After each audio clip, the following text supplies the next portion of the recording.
आणि नाशिक शिक्षक मतदारसंघात राष्ट्रवादी अजित पवार गटासह भाजपच्या बंडखोर उमेदवाराचं तगडं आव्हान उभं राहिल्यामुळे शिवसेना एकनाथ शिंदे यांच्या उमेदवाराच्या प्रचारासाठी मुख्यमंत्री स्वतः मैदानामध्ये उतरतायत। महायुतीचे शिवसेना शिंदे गटाचे उमेदवार किशोर दराडे यांच्यासाठी आज मुख्यमंत्री नाशिक, शिर्डी आणि जळगाव इथे बैठका घेतील।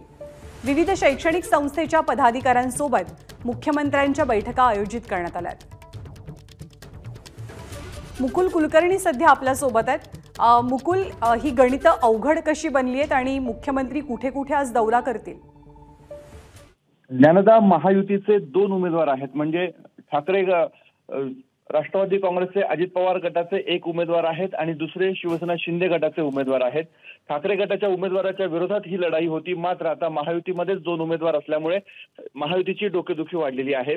दुसरीकडे प्रचाराचा शेवटचा टप्पा सुरू झालेला आहे आणि अशा वेळेस रणनीती आखण्यासाठी स्वतः मुख्यमंत्री या निवडणुकीच्या मैदानामध्ये उतरलेले आपल्याला बघायला मिळत आहेत। आज दुपारी 2 वाजता नाशिकमध्ये एक बैठक होणार आहे। नाशिकमध्ये सर्वाधिक म्हणजे 24,000हून अधिक मतदार आहेत, त्यामुळे नाशिकची बैठक होईल। त्यानंतर अहमदनगरमध्ये जास्त मतदार आहेत, त्यामुळे तिथे मुख्यमंत्री जाणार आहेत। लोणीमध्ये ही बैठक होणार आहे आणि त्या पाठोपाठ सायंकाळी जळगावमध्ये बैठक होईल। या जळगावच्या बैठकीमध्ये जळगाव, धुळे आणि नंदुरबार या तीनही जिल्ह्यातील विविध शैक्षणिक संस्थांचे पदाधिकारी या बैठकीमध्ये उपस्थित राहणार आहेत। त्यामुळे प्रत्येक निवडणूक ही आता महायुतीने प्रतिष्ठेची केलेली आहे। लोकसभा निवडणुकीमध्ये उत्तर महाराष्ट्रामध्ये महायुतीला जो फटका बसलेला होता, त्यातून धडा शिकून आता मुख्यमंत्र्यांनी आपली स्वतःची रणनीती आखलेली आहे। त्यामुळे आजच्या मुख्यमंत्र्यांच्या उत्तर महाराष्ट्रातील दौऱ्याकडे सर्वांचं लक्ष लागलंय। धन्यवाद मुकुल या माहितीबद्दल।